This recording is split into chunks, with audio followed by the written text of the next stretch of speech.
दोस्तों, भाद्रपद मास की पूर्णिमा से श्राद्ध पक्ष शुरू होकर आश्विनी मास की अमावस्या पर समाप्त होते हैं। इस बार श्राद्ध पक्ष 10 सितंबर से 25 सितंबर तक रहेगा। ये दिन पितरों को समर्पित होते हैं। श्राद्ध पक्ष को पितृ पक्ष, कनागत श्राद्ध आदि नामों से भी जाना जाता है। जैसा कि नाम से ही स्पष्ट होता है, पितृ पक्ष ये पितरों का पक्ष है, यानी कि ये पितरों को समर्पित दिन होते हैं। इन दिनों में पितरों की आत्मा की शांति के लिए श्राद्ध तर्पण और पिंडदान किए जाते हैं। धार्मिक मान्यताओं के अनुसार पितृपक्ष के दौरान पूर्वजों का तर्पण श्राद्ध नहीं करने से पितृदोष लगता है। पितृपक्ष पितरों को प्रसन्न करने और उनकी कृपा प्राप्त करने के लिए बहुत ही खास दिन माने गए हैं।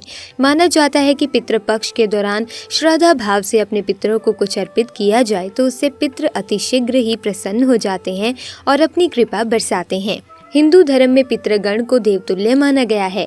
शास्त्रों के अनुसार जिन पर पितरों की कृपा होती है उन्हें सभी देवी देवताओं का भी आशीर्वाद मिलता है। पितृपक्ष पितरों को समर्पित होते हैं, इसीलिए इस दौरान कोई भी शुभ और मांगलिक कार्य ना करें। पितृपक्ष के दौरान पितरों की आत्मा की शांति के लिए श्रीमद् भगवद गीता का पाठ अवश्य करें। पितृपक्ष यानी कि श्राद्ध पक्ष, जिसे कनागत भी कहा जाता है। दोस्तों, ये वो समय होता है जब हमारे पूर्वज धरती पर होते हैं और हम श्राद्ध कर्म करके उनका आशीर्वाद प्राप्त करते हैं। हिंदू धर्म में मृत्यु के बाद श्राद्ध करना बेहद जरूरी माना गया है।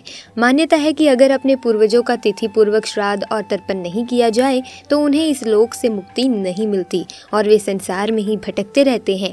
ब्रह्मा वैवर्त पुराण के अनुसार देवताओं को प्रसन्न करने से पहले मनुष्य को अपने पितरों को यानी कि पूर्वजों को प्रसन्न करना चाहिए। पितृदोष सबसे जटिल कुंडली दोषों में से एक है। पितरों की शांति के लिए हर वर्ष भाद्रपद मास की शुक्ल पूर्णिमा से आश्विनी मास की अमावस्या तक पितृपक्ष श्राद्ध होते हैं। इस दौरान कुछ समय के लिए यमराज पितरों को आजाद कर देते हैं ताकि वे अपने परिजनों से श्राद्ध ग्रहण कर सकें। माना जाता है कि जिस घर के पितर अपने परिवार के लोगों से खुश रहते हैं उस घर के लोगों को देवी देवताओं का भी आशीर्वाद प्राप्त होता है। शास्त्रों के अनुसार जिन लोगों के पितर उनसे प्रसन्न नहीं होते उन्हें पितृदोष का श्राप मिलता है। माना जाता है कि जिस घर से पितृदोष का श्राप लगता है उस घर के सदस्य कभी भी सुखी नहीं रहते और ना ही वे जीवन में सफलता प्राप्त कर पाते हैं। दोस्तों, आज की इस वीडियो में हम आपको पितृपक्ष में किया जाने वाला एक बहुत ही आसान और असरकार सा उपाय बताने जा रहे हैं। इस उपाय को करने से भगवान विष्णु और महालक्ष्मी जी की असीम कृपा प्राप्त होती है, बिगड़े कार्य बनने लगते हैं, साथ ही पितरों का भी आशीर्वाद मिलता है। पितरों के आशीर्वाद से घर में सुख समृद्धि चली आती है, खुशहाली और शांति बनी रहती है। इसके साथ ही परिवार के सभी सदस्यों को हर क्षेत्र में सफलताएं प्राप्त होती हैं और जीवन के सभी कष्ट और दोष मुक्त हो जाते हैं। दोस्तों, इस उपाय को सही प्रकार से करने के लिए आप हमारी इस वीडियो को अंत तक अवश्य ही देखें।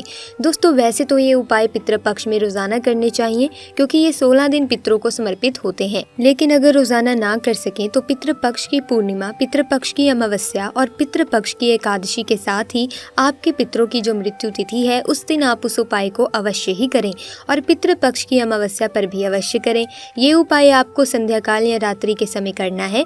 इस उपाय को सुबह या दोपहर के समय ना करें। दोस्तों, इस उपाय को करने के लिए आप अच्छे से मुंह हाथ पैर धोकर साफ हो जाएं और स्वच्छ वस्त्र धारण करें।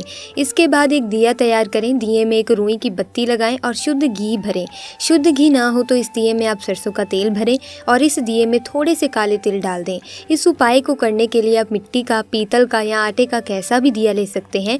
अगर आप आटे का दिया ले रहे हैं तो ध्यान रखें आटा साफ होना चाहिए और आटे में नमक नहीं होना चाहिए। दिया बनाने के बाद अब आप अपने घर के दक्षिण कोने को साफ करें। अगर आपके घर के दक्षिण कोने में स्टोर रूम है या बाथरूम वगैरह बना है या खाली स्थान नहीं है तो आप अपने रसोई घर के सबसे दक्षिण कोने को साफ करें। अगर रसोई घर में भी ऐसा साफ स्थान नहीं है तो आप अपने किसी भी कमरे के दक्षिण कोने को साफ करके वहां पर इस दिए को रखें। अगर किसी कमरे में भी ऐसी जगह नहीं है तो आप अपने मंदिर के पास साफ स्थान कर इस दिए को रखें। लेकिन ध्यान रखें, दिए को आपको ऐसे रखना है कि दिए की जो बाती है यानी कि जो लो है वो दक्षिण दिशा की तरफ होनी चाहिए, यानी कि दिए का मुख आपको दक्षिण दिशा की तरफ करना है। और ये भी ध्यान रखें कि दिए को सीधे जमीन पर ना रखें। दिए के नीचे कोई कपड़ा बिछा दें या कोई कटोरी, प्लेट रख दें या फिर थोड़े से साबुत चावल रख दें। सीधे जमीन पर दिया बिल्कुल ना रखें। सीधे जमीन पर रखा हुआ दिया अपूर्ण माना जाता है। दिया जलाने के बाद सबसे पहले आप भगवान श्री गणेश को प्रणाम करें, फिर भगवान विष्णु और फिर माँ लक्ष्मी जी को प्रणाम करें। इसके बाद पितृ पितृदेव को प्रणाम करें, भगवान से अपने पितरों की आत्मा की शांति और मुक्ति की प्रार्थना करें। इसके बाद पितरों से पितृदोष से मुक्ति की प्रार्थना करें। इसके बाद आप भगवान विष्णु जी से महामंत्र ओम नमो भगवते वासुदेवाय नमः का 11 बार जाप करें। इस मंत्र का जाप करने के पश्चात अब आप पितृदेव के इस मंत्र का 108 बार जाप करें। मंत्र कुछ इस प्रकार से है दोस्तों, ओम पितृदेवताय नमः, ओम पितृदेवताय नमः, ओम पितृदेवताय नमः। इस मंत्र का आपको 108 बार जाप करना है। आप किसी भी माला पर जिस पर आप मंत्र का जाप करते हैं उस पर भी इस मंत्र का जाप कर सकते हैं, या फिर उंगलियों पर गिनकर, या फिर माचिस की तीली पर, या फिर मिश्री के दाने पर गिनकर भी आप इस मंत्र का जाप कर सकते हैं। दोस्तों ध्यान रखें, इस मंत्र का जाप आपको दक्षिण दिशा की तरफ मुंह करके ही करना है। शास्त्रों में बताया गया है कि पितृलोक दक्षिण दिशा में है। दक्षिण दिशा पितरों की दिशा होती है, इस दिशा में पितरों का वास होता है।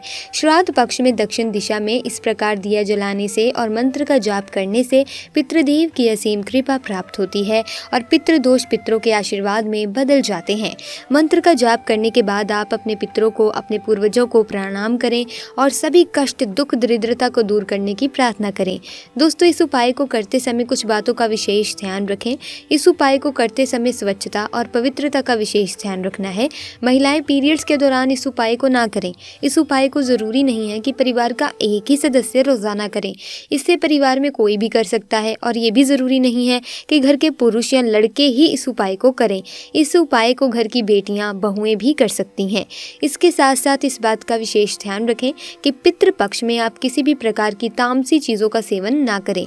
पितृपक्ष में प्याज, लहसुन, मीट, अंडा, तंबाकू, सिगरेट, शराब आदि चीज़ों का भूलकर भी सेवन ना करें और ये दिया आप अपने घर पर ही जलाएं।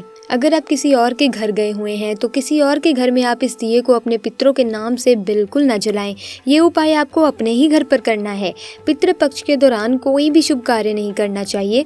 इस दौरान कोई वाहन या नया सामान न खरीदें। रोजाना की ज़रूरत के अलावा कोई भी नया सामान पितृपक्ष में नहीं खरीदना चाहिए। पितृपक्ष के दौरान नाखून नहीं काटने चाहिए, बाल नहीं कटवाने चाहिए, दाढ़ी मूछ भी नहीं बनवानी चाहिए। पितृपक्ष में गायों, ब्राह्मणों, कुत्तों, चींटियों, बिल्लियों आदि भोजन अवश्य ही कराना चाहिए। पितृपक्ष के दौरान कोई भी सौंदर्य प्रसाधन की चीज लगाने से बचें। पितृपक्ष के दौरान लड़ाई झगड़े ना करें, प्रेम से रहें, किसी की निंदा ना करें, किसी की चुगली ना करें। पितृपक्ष के दौरान इन सभी बातों का विशेष रूप से ध्यान रखें। दोस्तों अगर आपने दिया चावलों पर रखकर जलाया है तो अगले दिन सुबह उठकर आप उन चावलों को पक्षियों को डाल दें। अगर आपने आटे के दिए का इस्तेमाल किया है तो उस दिए को आप पक्षियों को डाल दें। अगर मिट्टी या पीतल का दिया इस्तेमाल किया है तो आप उस दिए को दोबारा इस्तेमाल कर सकते हैं।